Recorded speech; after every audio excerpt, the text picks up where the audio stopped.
Semana passada compartilhei com os irmãos a respeito do arrebatamento e é um assunto que enche o meu coração, me enche de esperança na volta do Senhor, naquilo que Ele vai fazer. E eu hoje quero falar um pouco, porque eu falei muito sobre o crente vencedor, o filho varão, a mulher, o dragão. Mas hoje eu quero falar um pouco com você sobre como ser, o que é e como ser um vencedor. Diga comigo, o que é e como ser um vencedor. Nós queremos ser vencedores, não importa no que você se propõe a fazer, especialmente quando você pensa na sua vida de uma maneira geral, você quer ser vencedor, você não quer ser alguém derrotado, você não entra em nada para perder. Alguém entra nas coisas aqui para perder? Não faz sentido você participar de qualquer coisa para perder. E o nosso Deus nos chamou para sermos vencedores. Nós somos escolhidos pelo Senhor para sermos vencedores. E Apocalipse fala de características do vencedor. Eu vou mencionar rapidamente no capítulo 2 e 3. João escreve cartas às igrejas. E as igrejas daquele tempo eram igrejas que existiam, mas tem uma interpretação também profética. E tem uma... Os grandes mestres da palavra creem e ensinam muito nessa direção, de que cada igreja era uma profecia a respeito das igrejas durante os séculos. Mas ela também se aplica de forma que a gente vê as mesmas características naquelas igrejas e que vê na igreja do Senhor no tempo presente. E toda repreensão ou correção ou comentário do anjo, que é Cristo falando para essas igrejas, ele vem seguido de uma recompensa para o vencedor. Então, se você olhar para a primeira igreja mencionada no capítulo 2, que é a igreja de Éfeso, quem é o crente vencedor naquela igreja? É aquele que não abandona o melhor ou o primeiro amor. Lembra uma vez que nós compartilhamos aqui sobre protem, que é o que significa melhor ou primeiro amor, mencionado aqui? Então, quem é vencedor? Aquele que não abandona o primeiro amor, o melhor amor. E a sua recompensa é o quê? Comer da árvore da vida. Diga, comer da árvore da vida. Diga, o vencedor vai comer da árvore da vida. Lá no Éden nós tínhamos o quê? A árvore da vida e a árvore do conhecimento do bem e do mal. O que Deus disse para Adão e Eva? Que eles podiam comer de todas as árvores, menos daquela do conhecimento do bem e do mal, inclusive da árvore da vida. Eles comiam da árvore. Quem é a árvore da vida para nós? É Cristo. Nós vamos comer, vamos ter a essência plena do Senhor, vamos ter participação íntima com Ele na eternidade. Esse vencedor vai ter essa experiência. Para a igreja de Esmirna, a palavra é a seguinte: o vencedor são aqueles que suportam a perseguição por amor do Senhor. Ele não vai sofrer o dano da segunda morte. Para a igreja de Pérgamo, os vencedores são aqueles que não seguem a doutrina de Balaão. O que é a doutrina de Balaão, mencionada lá no Antigo Testamento? São aqueles que têm um coração voltado para profetizar por causa do dinheiro. São aqueles que têm um coração direcionado para pregar a ira de Deus contra o povo. E que se atém também à doutrina dos nicolaítas. Ou seja, o homem sempre no centro, o dinheiro sempre no centro, uma pregação completamente voltada para questões e coisas naturais. Vencedores serão aqueles que não viverem esse estilo de vida. É isso que a palavra está dizendo lá para a igreja de Pérgamo. Mas qual vai ser a recompensa desse vencedor? Ele vai receber do maná escondido e terá o seu nome escrito numa pedrinha branca. Aleluia. Isso é lindo, é precioso. Você sabe que o maná escondido é o maná que ficava dentro da arca. Tem uma história da tradição judaica que diz o seguinte: nas votações eram usadas uma pedra com o nome da pessoa. Então, o maná que é escondido e que nós não tivemos acesso ainda, e eu creio que nós vamos ter um alimento espiritual na eternidade que nós não vamos ter acesso aqui, com esse corpo, com essa forma. O maná é essa intimidade plena do comer do Senhor. Mas essa pedra fala de ser escolhido, de ser alguém que vai fazer parte disso. O vencedor é aquele escolhido para reinar com o Senhor. Aleluia. E que por isso responde a isso. Você não responde para ser, você responde porque é. Você entende o que eu quero dizer? Você não vai se tornar um vencedor porque você está respondendo, está fazendo muito bem e está, uau, agora eu sou. Não, você vai responder só porque você já foi escolhido por Deus. Porque em João capítulo 15, Jesus ele diz isso. Não fostes vós que escolhestes a mim, mas fui eu que vos escolhi a vós e vos designei para que vades e deis fruto. Isso é uma crise na nossa cabeça muitas vezes. Porque parece que a gente vai obter alguma coisa pelo que fazemos. Não, nós fazemos porque obtivemos da parte de Deus anteriormente. Aleluia! Esse é o vencedor. Para a igreja de Tiatira, a palavra é a seguinte: os vencedores são aqueles que não são dados à prostituição e à idolatria.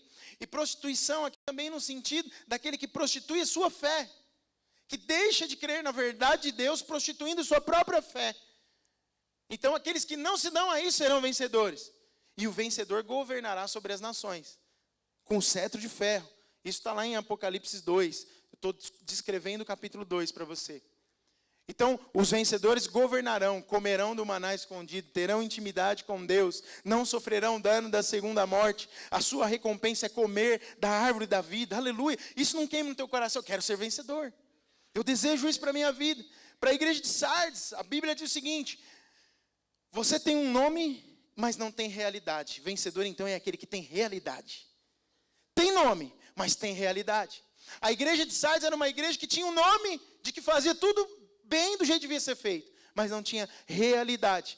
Vencedor é aquele que tem nome e tem realidade. E ter o nome confessado diante de Deus e dos anjos vai ser a recompensa desse vencedor.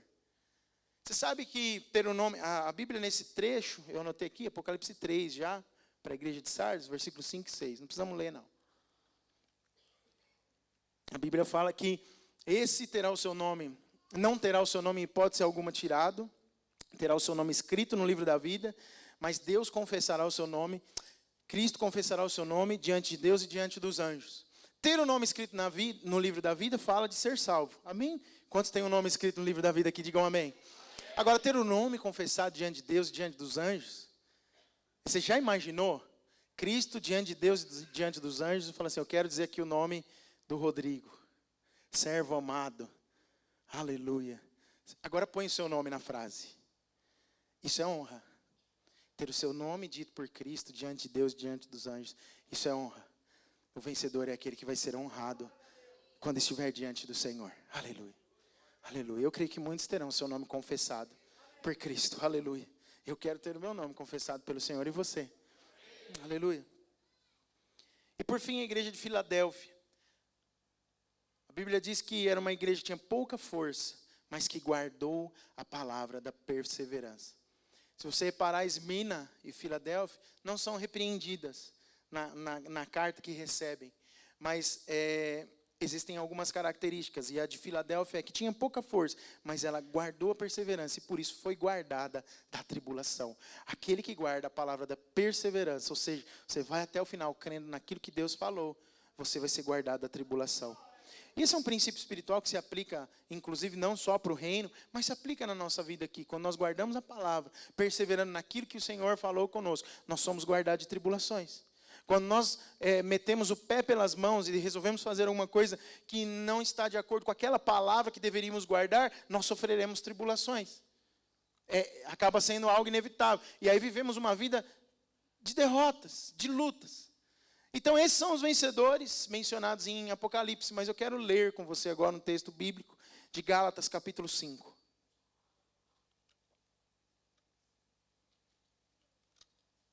Porque eu disse o que é, agora eu quero dizer como ser. Alguém deseja ser? Alguém tem no coração queimando o desejo de ser vencedor? Aleluia, glória a Jesus. Se pudermos ler juntos, os irmãos puderem projetar, Gálatas capítulo 5, vamos ler alguns versículos, 10 versículos mais ou menos. Vamos ler do 16 até o 26. Vamos lá, irmãos? Por isso, digo, vivam pelo Espírito.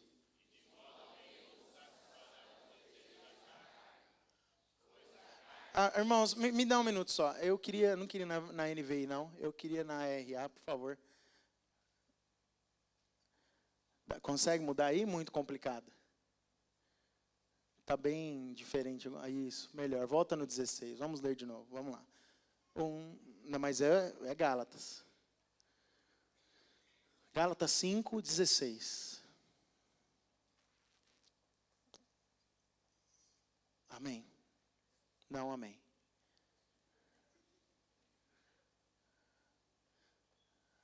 Oi. É Gênesis esse aí, né? Agora esse aí é Gálatas. Aleluia. Você pode dizer aleluia comigo? Vamos lá agora. Digo, porém.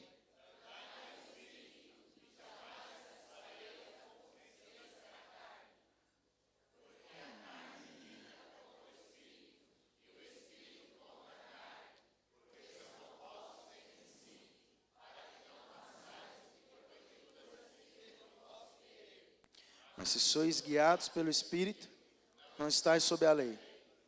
Ora,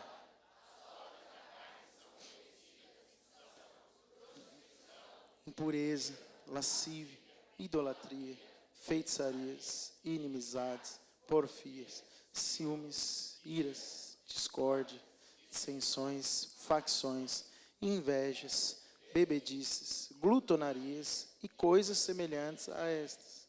A esse respeito, como já outrora vos preveni, que não herdarão o reino de Deus os que tais coisas praticam, mas o fruto do Espírito é paz, longanimidade, benignidade, bondade, fidelidade, mansidão, domínio próprio. Contra estas coisas não há lei. E os que são de Cristo Jesus crucificaram a carne com as suas paixões e concupiscências. Se vivemos no Espírito, andemos também no Espírito. Não nos deixemos possuir de vanglória, provocando uns aos outros, tendo inveja uns dos outros. Amém. Glória a Deus. Se puder deixar aí, eu em algum momento posso voltar nesses textos, ou fique atento com a projeção. Obrigado. A vida cristã é uma vida de permanecer no Espírito. Nós não podemos vencer se não vivermos uma vida no Espírito. Você encontra referências fortes sobre isso em Colossenses 4:2, Efésios 6:18. É uma vida onde nós devemos orar e vigiar. Lembra que uma das condições para o arrebatamento é o quê? Vigiar em todo o tempo. E orar e vigiar faz parte da prática daquele que anda no Espírito. Quando nós oramos e vigiamos em todo o tempo, não significa que nós estamos trancados no nosso quarto, tendo tempo de solitude, todo dia, 24 horas por dia, só paramos para dormir, ou fazemos vigílias constantemente, orando. Não, é uma vida no Espírito que produz, que interage com pessoas, que compartilha vida com as pessoas, que faz o que precisa ser feito, mas que por ser no Espírito, é uma vida de vigilância e uma vida de oração. Vigiar dentro do nosso quarto é fácil. Orar, muitas vezes, no nosso ambiente de intimidade, é mais fácil. Agora, no momento em que somos atacados, no momento em que somos tentados, no momento em que as dificuldades se colocam diante de nós, esse é o momento em que nós precisamos vigiar e orar. Esse é o momento em que nós precisamos estar atentos para que nós sejamos vencedores em tudo que se coloca diante de nós. E uma vida no Espírito é imprescindível para que isso aconteça. O apóstolo Paulo, ensinando a igreja da Galácia, ele fala primeiro sobre o conflito da carne com o Espírito. Do versículos 16 a 23, você vê que há uma guerra completa entre a carne e o Espírito. São duas forças lutando dentro de nós. Elas são chamadas de carne, e se refere àquilo que nós herdamos no nosso nascimento natural, dos nossos pais. Na nossa condição caída, nascemos no pecado. Ninguém precisa cometer pecado para ser pecador. Todos já nascemos pecadores. Essa é a carne. Diga comigo, essa é a carne. Me foi dada. Diga, me foi dada. Te foi dada. Nos é dado. Na natureza humana, somos pecadores. Do outro lado, a gente tem o Espírito, que é o próprio Espírito Santo, amalgamado com o nosso quando recebemos, pelo reconhecimento do senhorio de Cristo Jesus, nós recebemos o Espírito Santo, cremos no Senhor e Ele passa a habitar em nós e somos um só com Ele. Então, o Espírito é o que nós tomamos para nós a partir do novo nascimento. Por isso que a Bíblia fala do novo nascimento. Nascemos no pecado, mas quando nascemos de novo, o nosso espírito morto, ele é vivificado pelo Espírito de Deus habitando junto conosco. Ora, se são naturezas tão opostas, a do homem e a de Deus, obviamente vai ter guerra. Quando você bota duas pessoas completamente diferentes dentro de um lugar e deixa eles lá por muito tempo, o que mais a gente vai ter é conflito. Isso acontece em alguns casamentos. A gente tem no nosso tempo, desde o começo desse século, um programa que chama Big Brother, que é internacional. Acontece no mundo todo. Qual que é o propósito dali? Botar pessoas diferentes junto para ver o que dá. E dá um monte de coisa. Uns se amam, outros se odeiam. Uns se beijam, outros só não se espancam ali dentro, porque acho que a regra do programa não permite. Verdade? Alguém aqui já viu Big Brother ou só eu? Os irmãos devem estar pensando, meu Deus do céu, o pastor vê Big Brother Brasil. Eu sei até quem ganhou. Escandalizar todos os irmãos aqui. Se você abre o site de notícias, você vê tudo isso, né? Meu Deus, realmente é uma perda de tempo. Mas, numa instância um pouco diferente, porque quem vê o Big Brother está querendo ver o que acontece com as pessoas, ver a vida das pessoas de longe, sem se meter no conflito. O que a gente faz às vezes no Facebook, né? Fica vendo a vida das pessoas de longe para ver o que está acontecendo. Bom, não é esse o meu assunto. Deixa eu tomar um pouco de água.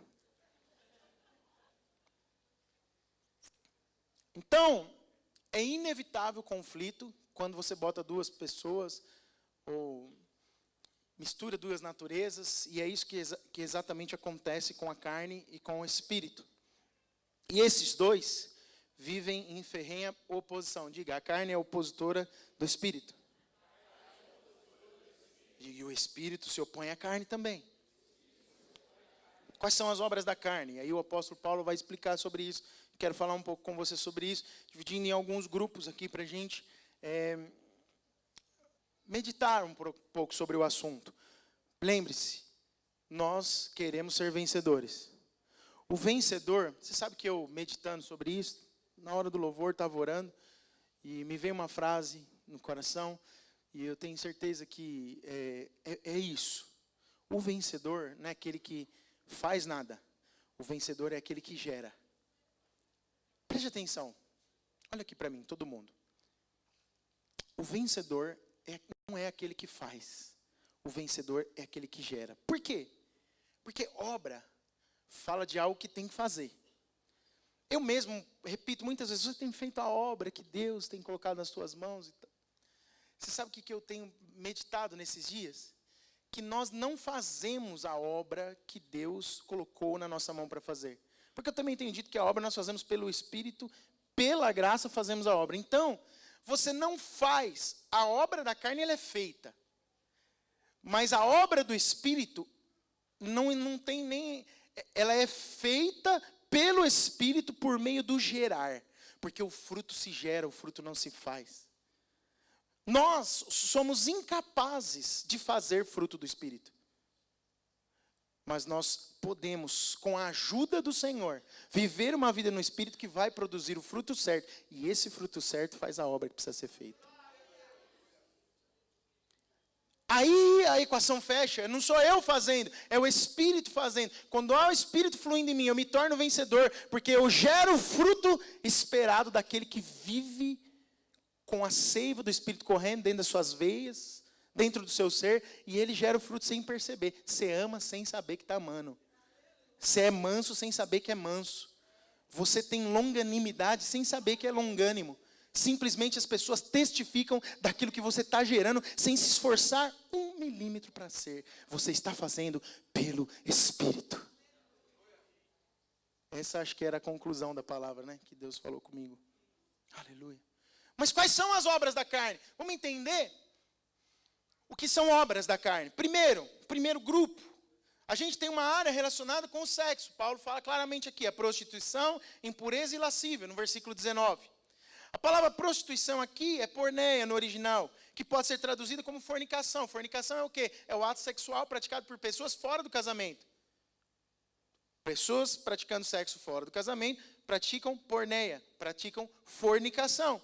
Mas ela se refere a qualquer tipo de comportamento sexual ilícito que qualquer ser humano que é de carne e osso pode ter. Como? Adultério, a homossexualidade, o lesbianismo, a relação sexual com animais e por aí vai. Então, o primeiro grupo fala do quê? Fala da prostituição, impureza e lascívia. Esse tipo de obra que pode ser feita pela nossa mão vai nos tornando cada vez mais derrotados. E tem crente que pode cair nesse tipo de problema, pastor? Tem, ué. Como tem?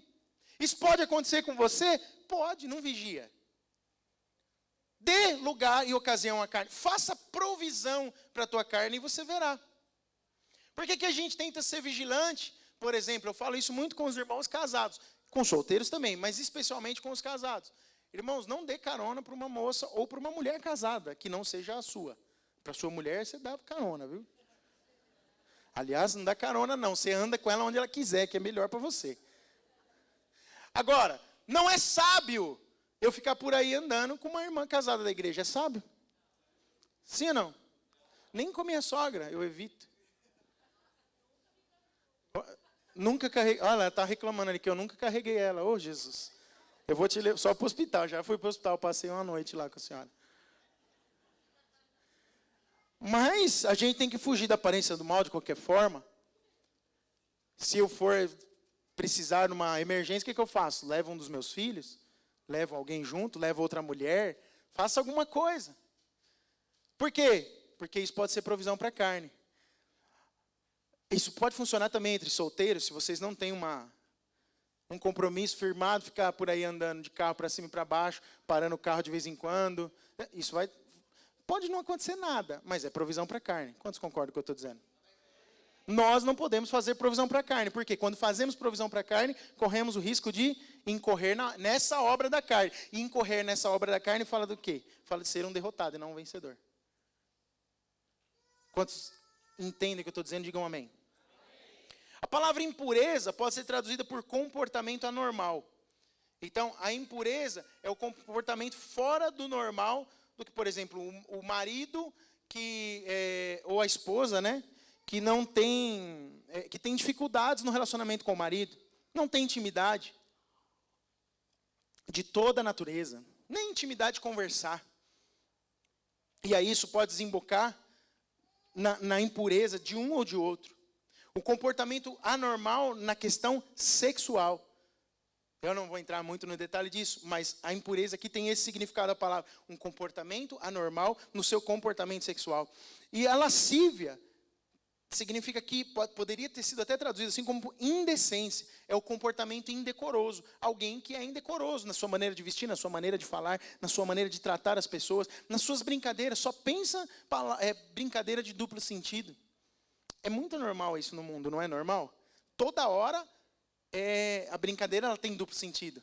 Qualquer coisa, esses dias não, ontem eu vi uma matéria que até agora eu estou meio sem entender. Talvez você saiba, eu falo na presença de Deus. Até agora eu não entendi. Falaram que um âncora da Rede Globo, do jornal do meio-dia de ontem, que eu não assisti o jornal, eu vi o vídeo numa matéria, ele cometeu uma grande gafe e passou uma situação muito constrangedora ao apresentar o jornal, porque agora eles fazem aquela interatividade online para perguntas. E agora as perguntas estão sobre o assunto de imposto de renda. E aí ele vai falar de um cara que faz uma pergunta. O cara faz uma pergunta lá, técnica, sobre como declarar o imposto de renda numa situação X. E o nome do cara era Jailson Mendes. Eu posso estar cometendo o mesmo problema que ele cometeu. Por causa de ter falado esse nome do cara, era uma matéria séria, do UOL, que eu estava vendo. Ele foi ridicularizado nas redes sociais, virou um meme. Aí eu falei, ué, mas por quê? Você percebe como a mente é completamente poluída? O que tem a ver? Às vezes eu estou falando uma grande besteira aqui, não sei o que eu estou falando. Mas o cara foi ridicularizado nas redes sociais. O Tramontina. Depois você pode pesquisar lá, você vai ver o que eu estou falando. É verdade. Só que eu não sei ainda por quê. O que aconteceu? Parece que o cara é um codinome de alguém que foi um ator de pornografia, mas a foto nem é o cara, é uma coisa... Aí eu falei, meu Deus, isso é lascívia. Isso é um comportamento indecoroso. E está na mente de quem? Do âncora que falou um negócio sem nem saber? Não, está na mente de quem está pensando e fazendo. Quantas vezes nós agimos dessa forma? Quantas vezes nós somos indecorosos de uma maneira até intencional? Quantas vezes nós agimos de maneira lasciva? Isso é ser derrotado. Bom, estou analisando junto com você o que são as obras da carne. Pela cara dos irmãos, os irmãos também não entenderam o negócio, né, do âncora, né? Amém. Glória a Deus. Amém. Também não se preocupa querer entender isso não, que deve ser bobagem. Essas 3 palavras, então, são suficientes para mostrar o quê? As ofensas sexuais. Amém? Prostituição, impureza e lascívia. Está claro isso para você? Está claro o que faz um derrotado nessa área? Qual é outro grupo? É a religião, o grupo da religião. O apóstolo Paulo fala sobre idolatria e feitiçaria. Diga comigo, idolatria e feitiçaria. O que é idolatria? Adoração a outros deuses ou imagens. Enquanto a feitiçaria é o contato com demônios, com as chamadas entidades. Isso mostra o quê? Que as obras da carne não nos atingem somente, mas atingem a Deus. Paulo classifica como uma obra da carne a idolatria, a feitiçaria. Então aquele que adora outros deuses, deus de barro, de madeira, está cometendo a idolatria. Ele está sendo derrotado. E pode acontecer isso com um crente? Meu Deus. Você nunca foi ver o horóscopo só para saber se a semana ia ser boa, não, né? Sim. Deixa eu dar uma olhada, vai que eu creio em Deus, mas vai que, né? O meu astro está alinhado com a minha lua e o meu sol vai brilhar. Não sei. De repente, o que é bom não atrapalha, não é isso que dizem? O mal não vai fazer. Então deixa eu fazer aqui uma... Aí você abre com uma cantinha aqui e vai ver lá o que está dizendo no horóscopo. Eu lembro quando eu era adolescente, né? A adolescência é muito engraçado isso, né? As meninas, principalmente, sempre querem ver o horóscopo. Ai, porque aí sempre no horóscopo deve estar escrito alguma coisa assim. Hoje o amor sorriu para você. Ela fica, o amor sorriu para mim. Aí ela fica a semana inteira vendo se sorri, alguém sorri para ela, né? E o homem hoje você vai ter sorte nos negócios, e o dinheiro vai cair na sua conta, aleluia. O que é isso, irmãos? Você está lançando sorte em outro lugar, você está crendo em outra coisa. Isso é mexer com coisa que você não devia mexer. Isso é ser derrotado. O terceiro grupo da obra da carne que Paulo fala é a área dos relacionamentos. Então ele fala diga comigo, repita, inimizades, porfias, ciúmes, iras, discórdias, dissensões, facções, invejas. Então no campo do relacionamento tem tanta coisa. O que são inimizades, está claro. O que são porfias? Disputa, briga, contenda, isso é porfia. O que é ciúmes? Você já sabe. O que é ira? É um acesso de raiva. Você já teve raiva de alguém? Ó, os irmãos estão sinceros, aleluia. Glória a Deus, é isso. Seja sincero. Às vezes dá raiva de uns vasos, de umas vasas, não dá? Dá. Oh, Jesus. A Bíblia até te permite irar, mas não ter acesso de raiva. Ireis, mas não pequeis. Amém? Não se deixe pôr o sol sobre a vossa ira. Discórdias. Discórdias fala de desunião, falta de unidade. Dissensões são divisões ferozes. Deus abomina isso, está escrito em Provérbios, que Deus abomina aqueles que plantam divisão no meio do corpo, no meio da igreja. Facções são falsas doutrinas, falar aquilo que não é a verdade do evangelho, da palavra de Deus. E invejas. Esse é o grupo dos relacionamentos. Por isso que nós devemos honrar um ao outro e preferir um ao outro em honra sempre. Você, mais uma vez, eu pergunto isso para você, porque eu sei que já perguntei isso uma série de vezes. Você olha para a pessoa lá, não fala nada. Você considera ele em honra mais do que você mesmo? Fala, eu te honro. Eu amo você. Você olha para ele e fala assim, irmão, eu quero honrar a sua vida. Não importa, eu quero te honrar como irmão, como irmã. Isso só pode ser movido pelo Espírito de Deus. Mas não, muitas vezes o derrotado vive inimizades, vive dissensões, vive facções. Um dia você vai ter que prestar conta ao Senhor diante do trono de Cristo. O tribunal de Cristo. E o quarto grupo, que ele termina falando da obra da carne, é o da alimentação, que envolve o quê? Bebedices e glutonaria, que traduzidos são, na NVI, está traduzido como farras, na Bíblia, na linguagem de hoje. Glutonaria e bebedices. Você já viu uma orgia assim, gastronômica? Não fala que você faz isso de domingo, não.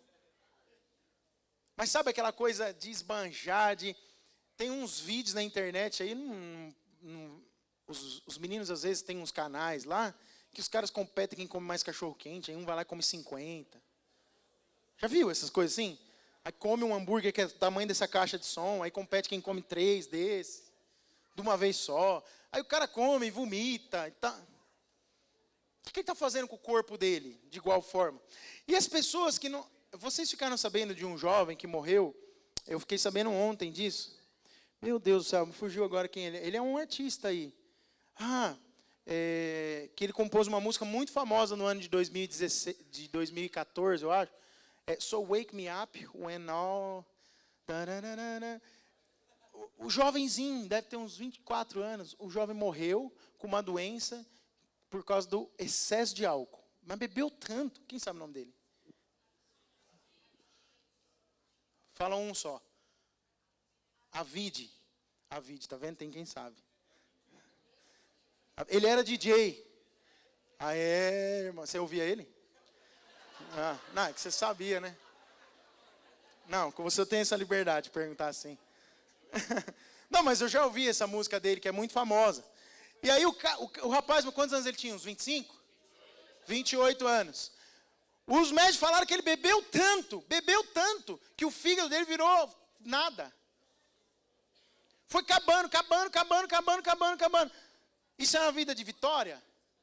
Eu vejo os jovens hoje em dia, e até os adultos, que se não beber muito, não tem graça. Então Paulo está falando desse tipo de coisa. De você ser exagerado, de você acabar com a sua própria vida, com obras da carne. Então, obras da carne falam do âmbito sexual, fala do âmbito espiritual, idolatria, fala sobre relacionamentos e fala sobre o seu corpo. Qual é a obra da carne que tem dominado você? Qual é a obra da carne que tem feito de você um derrotado? Qual é a obra da carne que tem feito de você ter uma vida miserável, muito aquém do que a vida de um vencedor? Você sabe que isso tem reflexo aqui, mas tem reflexo na eternidade. Pastor, alguém que é salvo pode cometer obras da carne? Seguramente. Se o apóstolo Paulo fala que ele, na sua maneira de viver, militava constantemente o bem que ele queria, ele não fazia, mas o mal que ele não queria fazer estava sempre diante dele. Ele não disse que fazia, mas está sempre diante de mim. É porque ele era tentado em todo tempo a fazer obras da carne. Às vezes comer para você é uma tentação. Às vezes beber para você é uma tentação. Às vezes você não pode sentir o cheiro do vinho, porque isso vai te trazer problema. O que você faz? Não faça provisão para a carne. O que é fazer provisão para a carne para quem não pode sentir o cheiro do vinho? É ir na seção de bebidas do mercado, proveu para a carne. Sim ou não? Com a garrafa lacrada você vai sentir o cheiro.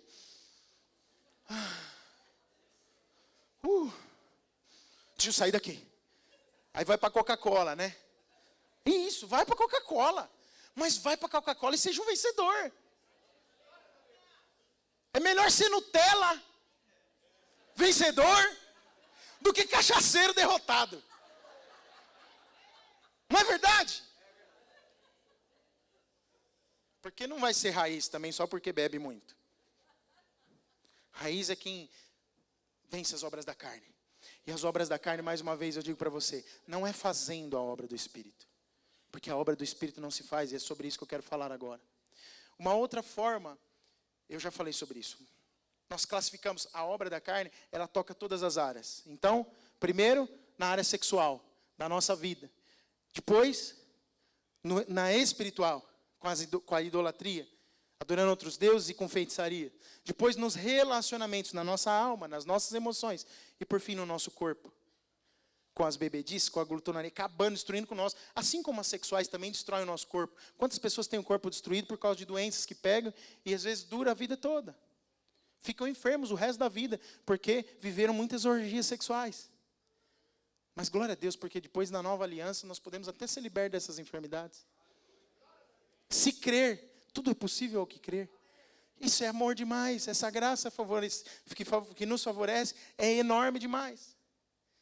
Mas em Gálatas 5:21, Paulo diz algo muito importante. Não herdarão o reino de Deus os que tais coisas praticam. Que tais coisas? A obra da carne.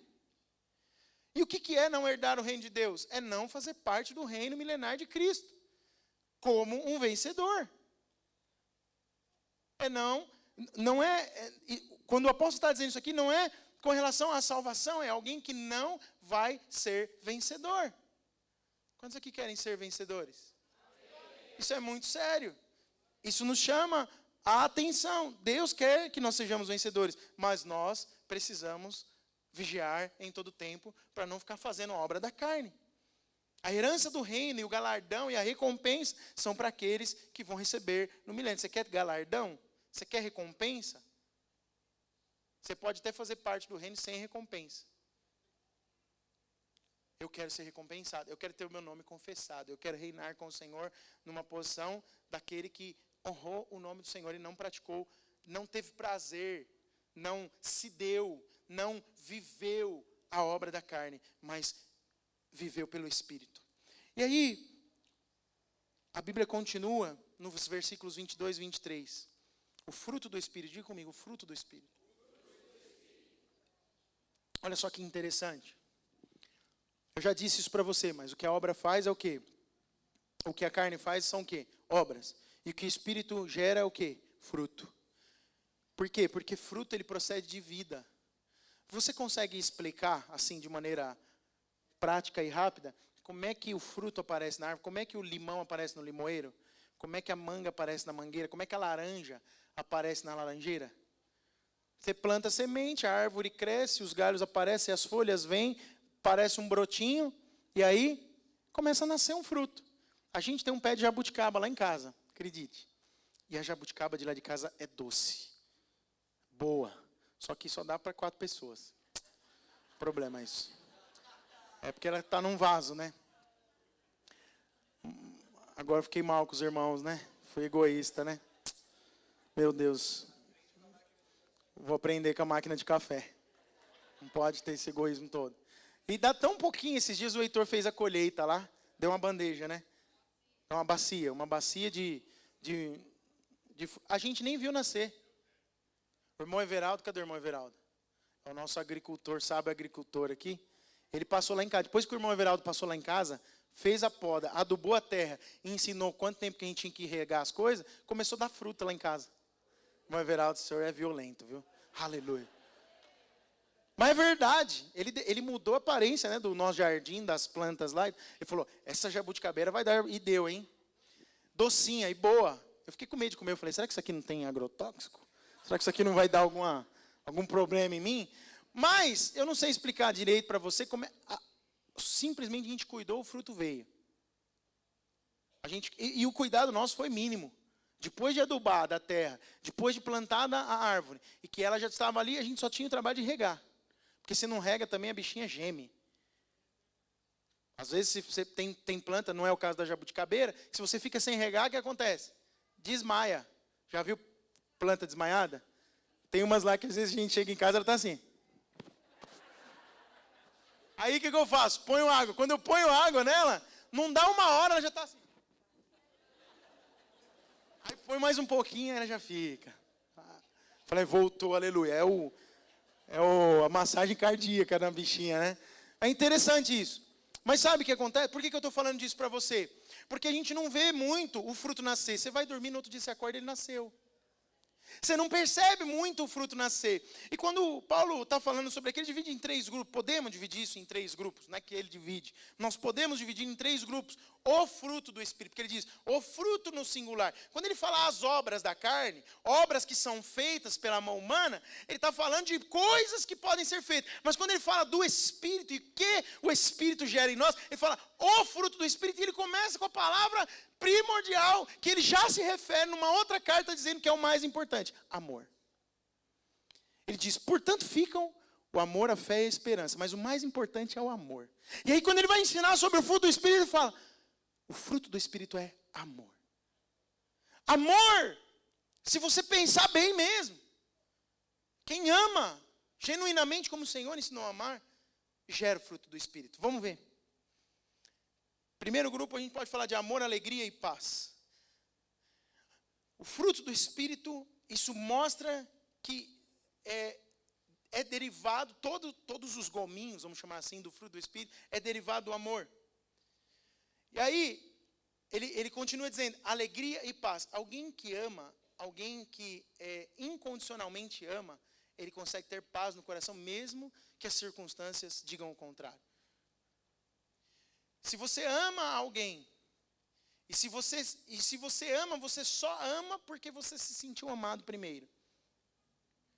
Eu lembro de algumas circunstâncias na nossa vida, onde nós aconselhamos pessoas, eu e a Daisy, em que nós víamos claramente que aquela pessoa precisava amar, mas que ela era incapacitada de amar, porque ela não se sentia amada.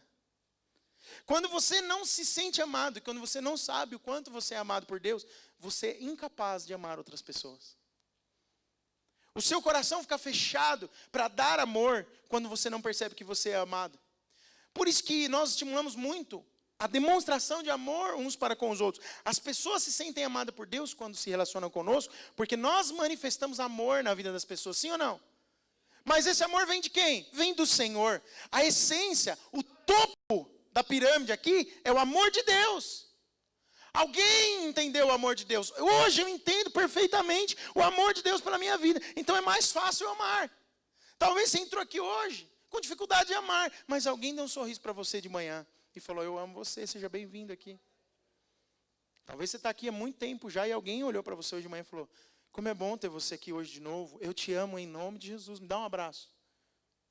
Isso muda o cenário do dia de uma pessoa. Mas quem que faz isso? Quem se sentiu amado primeiro. Isso produz o quê? Paz. Produz alegria. O amor do Senhor lança fora o medo e produz paz. Produz algo novo. Qual é o segundo grupo que Paulo fala do fruto do Espírito? A longanimidade, a benignidade e a bondade. Repita comigo. Longanimidade, benignidade e bondade. Longanimidade. O que é alguém longânimo? Alguém que tem longanimidade. Longanimidade é a paciência que a gente exerce com aqueles que irritam a gente. Opa, fala Jeová, aleluia. Os irmãos já deram uma olhada assim. Estou precisando de um pouco disso aí, pastor. Então hoje no final você ora e fala, Senhor, longanimidade, longanimidade. Não, é só viver pelo Espírito. Você não precisa ficar orando longanimidade, longanimidade. Não, você vive pelo Espírito. Porque o Espírito tem toda a longanimidade que eu e você precisamos. Vivendo pelo Espírito, além de amar e se sentir amado, você vai produzir. Aí você sabe o que vai acontecer? É que nem a jabuticaba. Quando você menos perceber, alguém te dá uma bacia cheia de jabuticaba e fala, está aqui a longanimidade. Você vai falar, o que eu fiz? Eu reguei, eu comi de Deus. Eu recebi a água do Espírito. E como Jesus disse para aquela mulher lá em João 4,4, aquele que crê em mim jorrarão do seu interior rios de água viva. Quando tem rios de água viva jorrando do teu interior, uma das coisas que gospe nos outros é longanimidade. Gotas de longanimidade espalham. Por quê? Porque as pessoas te irritam, mas não conseguem te irritar. Já viu gente assim? Ah, hoje eu vou irritar ele. Vou irritar o Peterson. Ele é muito calminho. Vou irritar. E não consigo irritar o Peterson. Por quê? Porque o rio de vida pode estar fluindo ali e ele está espirrando longanimidade para tudo que é lado. E sabe o que vai fazer? Ele vai espalhar a longanimidade. O Espírito produz vida. Isso é vida de Deus. Então diga comigo. Longanimidade é exercer paciência. Mas não é com qualquer um. É com aquele que te irrita. Pense em alguém que te irrita agora. Vai lá. Os irmãos até mudam o semblante. Pensa aí naquele que te irrita. É nesse aí, ou é nessa, né? Longanimidade é exercer paciência com essa pessoa. Aleluia! Abraça a pessoa do teu lado e fala assim, é tão bom ser longânimo com você. Aleluia!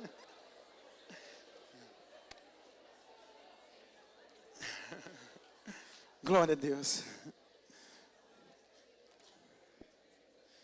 Oh, aleluia. Benignidade. Então, estamos nesse segundo grupo aí. Primeiro é longanimidade, agora benignidade. Benignidade é uma atitude que assumimos de sempre procurar ver o melhor nas pessoas e nas circunstâncias. O que é ser benigno? É sempre olhar para o próximo e procurar ver o que tem de bom nele. É sempre olhar na circunstância e procurar ver o que tem de bom nela. Isso é ser benigno. Quantos benignos temos aqui? Digam amém. Aleluia. Você falou do coração? Aleluia. Você não pode ficar pensando que tudo é porque Deus está te punindo, que tudo é porque você merece. Não. Você tem que enxergar, ser benigno, ter olhos benignos, mesmo nas circunstâncias mais difíceis. E corroborando, e Paulo se autoparafraseia de 1 Coríntios 11, 31, quando ele diz, não julguei uns aos outros para que vós não sejais julgados. Ele diz o que aqui? Ele fala, seja benigno. Isso é fruto do Espírito. Ser benigno não é julgar. Ser benigno é amar as pessoas ao ponto de que se ela só tiver defeito, você vai falar assim, mas tem um pouquinho de coisa boa ali. Está tudo errado com o Danilo. Tudo. Não tem nada de bom que eu enxergue em você. Mas pelo menos, seu sapato é bonito. Pelo menos isso. Porque nem mostrar que Jesus você mostra, mas tudo bem. Mas que sapato bonito, porque... Não sei, por causa desse sapato, vou começar a pregar para ele, que ele tem pés formosos, que vão anunciar o evangelho. Deus transforma os pés desse rapaz. E eu começo a orar com ele para produzir vida. Mesmo que eu não enxergue nada de bom, não é seu caso, tá? Eu enxergo muita coisa de boa em você. Mas não é possível que você não enxergue alguma coisa de bom à sua volta, nas pessoas que se relacionam com você e nas circunstâncias que você está vivendo. Deus quer manifestar o fruto do Espírito na sua vida através dessas características. Outra coisa desse segundo grupo é a bondade. E o que é bondade? Isso todo mundo sabe falar de cor. O que é? O que é ser bom para alguém? O que é manifestar bondade? Ajudar o próximo. Procurar sempre fazer alguma coisa boa para o outro. Fazer uma gentileza? É. Dar um sorriso para alguém é manifestar bondade. O que é melhor? Ao me encontrar, eu dar um sorriso e um aperto de mão, ou eu falar para você, bom dia. O que é melhor? O que é melhor para o marido chegando em casa do trabalho? Vamos lá. Não, é só para dar exemplo, isso aqui não acontece aqui. O marido chega em casa, a mulher já percebeu que ele está chegando, porque ele faz os barulhos normais de chegar em casa, né? Eu acho que eu tenho meus barulhos normais de chegar em casa. Abre o portão, bate alguma coisa, quando bate... Ela já bateu a porta, né? Então, beleza. Aí quando você entra, você fala, e aí, amor, beleza? E sobe. Ou vai para outro canto. Essa é uma forma. Agora você chega de outro jeito. Ai, que casa maravilhosa. O cheiro está tão bom. Aí você fala, mas pastor, estava tudo bagunçado, não tinha nem cheiro de comida. Não, o cheiro está bom. Amor, que dia maravilhoso que eu passei. Como é que foi o seu dia? Isso é manifestar bondade. É elogiar a minha mulher. É fazer alguma coisa que possa tornar o dia dela melhor. Porque às vezes ela passou umas lutas. Mas e da parte da mulher? O marido chega. Ai, que dia maravilhoso que eu tive. Só se foi para você. Você não teve que aguentar aqueles meninos correndo, pulando e fazendo... Aí não tem bondade na vida do homem de Deus. Não tem bondade que resista, irmãos. Por favor. Irmãs, a bondade também é uma resposta à longanimidade, não? Sim ou não? Porque às vezes a mulher pode achar que do jeito que você chega em casa irrita ela também. O Senhor está revelando algumas coisas aqui no nosso bem? Aleluia. E o filho que chega em casa já chega debaixo da chuva de misericórdia. Pai querido. O que eu quero que você pense sobre isso? Seja bom você. Jesus mesmo disse, eu não sou bom, não tem ninguém bom. Eu não sou bom, bom é o Pai. Bom é o Pai que está nos céus. Mas nele, nós podemos ter manifestação de bondade. Quantos creem nisso? Você como filho pode ser bom aos seus pais? Aos seus irmãos? Aos seus primos? E você como marido e como mulher? Pode ser bom para os filhos e bom para o seu cônjuge? Pode, você pode manifestar bondade. Então se tem uma coisa que quem anda no Espírito flui em ser longânimo, em ser benigno e em ser bondoso. Longânimo, benigno e bondoso. São características de quem anda no Espírito. Agora você vai ficar o tempo todo, Senhor, eu quero ser bom, eu quero ser bom, eu quero ser bom. Me ajuda, Senhor, eu vou ser bom, eu vou ser bom. Não. Vou fazer uma confissão. O pastor ensinou que tem que confessar a palavra, então vou começar. Serei bom, essa semana eu vou ser bom, vou ser bom, vou ser bom, vou ser bom, porque eu vou ser bom. Minha mulher vai falar que eu sou bom. É assim que você vai ser bom? Como é que você vai ser bom? Fluindo do seu interior o rio de água viva, que é o Espírito. Fluindo o Espírito, você se torna alguém bom. Fluindo o Espírito, você é alguém longânimo. Fluindo o Espírito, você é alguém benigno. E o último grupo que Paulo fala: fidelidade, mansidão e domínio próprio. Diga comigo, fidelidade, mansidão e domínio próprio. A fidelidade a gente vê claramente no Filho de Deus, que foi até o final. Ele foi confiável. Jesus Cristo foi confiável. Ele não desistiu do propósito para o qual ele foi criado aqui na terra. Foi enviado para a terra. A mansidão é a maior expressão de humildade. Jesus disse: aprendei de mim que sou manso e humilde. Está lá em Mateus 11. Aprendei de mim que sou manso e humilde. E o domínio próprio fala de autocontrole. Então, fidelidade fala de você não desistir do propósito e não desistir das pessoas por causa das circunstâncias. Não desista do propósito, não desista das pessoas por causa das circunstâncias. Mansidão fala de alguém que expressa a humildade de Cristo. Se você não é humilde, você não consegue ser manso. Pense sobre isso. Se você não tem humildade para reconhecer quem é você no plano todo, você não consegue ter mansidão. E por último, o domínio próprio fala do autocontrole. Você percebe que amor, alegria e paz, vamos juntos? Alegria e paz. Longanimidade, benignidade e bondade, vamos juntos? Benignidade e bondade. E por fim, fidelidade, mansidão e domínio próprio. São 9 características em 3 grupos que são a expressão clara daquele que é vencedor e vive uma vida pelo Espírito. Gálatas capítulo 5, versículos 16 até o 26. Que nós possamos viver como vencedores que andam pelo Espírito. Eu quero encerrar dizendo para você que o caminho da vitória é você crucificar a tua carne e andar no Espírito. Esse é o caminho para ser vencedor. Como é que você crucifica a carne? Essas são 2 condições importantes para você crucificar, para você ser vencedor.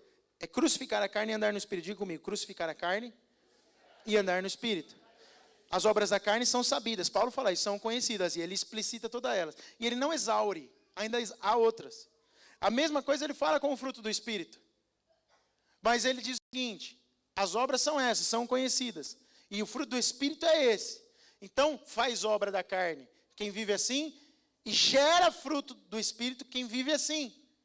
Mas para você gerar o fruto do Espírito e não fazer a obra da carne, você precisa crucificar a carne e andar no Espírito. Gálatas 5, 24 e 25 diz assim: e os que são de Cristo Jesus crucificaram a carne. Diga comigo, crucificaram a carne, com as suas paixões e consciências. Se vivemos no Espírito, andemos também no Espírito. Eu só vou fazer um comentário, tinha mais coisa aqui, mas eu quero só fazer um comentário sobre isso. O verbo crucificar, no grego, está no tempo oh meu Deus, eu sempre enrolo aqui. Aoristo, ou aoristo, não tem acento, não sei como é que fala isso. Aoristo. É um tempo verbal utilizado só na língua grega e numa outra. Alguma coisa. Sânscrito. É um tempo verbal muito difícil de compreender para nós que conhecemos o português, o inglês, o espanhol, o que mais que vocês falam? Italiano, francês. Não é simples compreender esse tempo verbal aóristo. O que ele significa? Depois você pôr em qualquer site aí mais confiável do Google, ele vai te explicar o que esse tempo verbal fala quando um verbo é escrito nesse tempo. No caso, crucificaram, do grego, escrito pelo apóstolo Paulo. Então, presta atenção no que nós estamos pensando. E os que são de Cristo Jesus crucificaram a carne. O crucificaram está escrito nesse tempo que eu falei para vocês, aóristo. Isso significa, o tempo aóristo, ele diz que é uma coisa definitiva feita de uma vez por todas. Num determinado tempo do passado. Então, o que significa esse crucificaram? É que no momento em que você recebe Cristo, você de uma vez por todas crucificou-se com Cristo para sempre. Acabou, está definido. Você está crucificado. E a gente tem a tendência de achar que só os grandes homens é que conseguem crucificar. Não, você creu, recebeu o Espírito. Viva na fé daquilo que você já creu. Você já está crucificado com Cristo. Não vive mais você, mas vive Cristo em você. Isso é tomar posse dessa palavra. Senhor, na minha conversão, eu não preciso ficar crucificando toda hora. Eu não preciso ficar me matando toda hora. Eu não posso mais fazer esta obra da carne. Fiz de novo. Não, você tem que tomar posse de uma palavra. Em Cristo eu fui crucificado com Ele, para nele também experimentar a ressurreição da vida para a vida eterna. Isso é por revelação que recebemos. Não é por palavra humana. Não é sabedoria de palavra humana, mas é revelação no Espírito. Nós, na nossa carne, estamos completamente crucificados com Cristo. As obras da carne são manifestas. E sempre vai haver uma militância dela contra o Espírito. Mas nós estamos com Cristo e andamos no Espírito. Portanto, andamos no Espírito porque somos crucificados com Jesus Cristo. Quantos podem dizer amém? Aquele que anda pelo Espírito não faz, mas gera. Diga de novo, aquele que anda pelo Espírito não faz obras espirituais, mas gera obras pelo Espírito. Lembra daquilo que eu falei no início? As obras da carne são feitas com as nossas mãos. Nós a praticamos, mas o fruto do Espírito é visto na sua vida e ele produz obras de justiça sem você mesmo perceber. Você vai perceber como ele foi feito, mas você vai perceber o resultado. As pessoas perceberão em você o fruto do Espírito a partir do momento em que o seu andar for um andar no Espírito. Portanto, crucifique a sua carne e ande no Espírito. E todos verão o fruto do Espírito. Vai ter jabuticaba à vontade para as pessoas comerem. As pessoas vão pedir o tempo todo: posso pegar uma jabuticaba aqui? A jabuticaba vai servir de alimento e vai produzir obras que tocarão a eternidade. Porque você é alguém longânimo, eu profetizo isso sobre a sua vida. Você é alguém bondoso, você é alguém benigno, você é alguém que exala amor, alegria, paz, mansidão, domínio próprio. Você é alguém que as pessoas têm desejo de estar perto.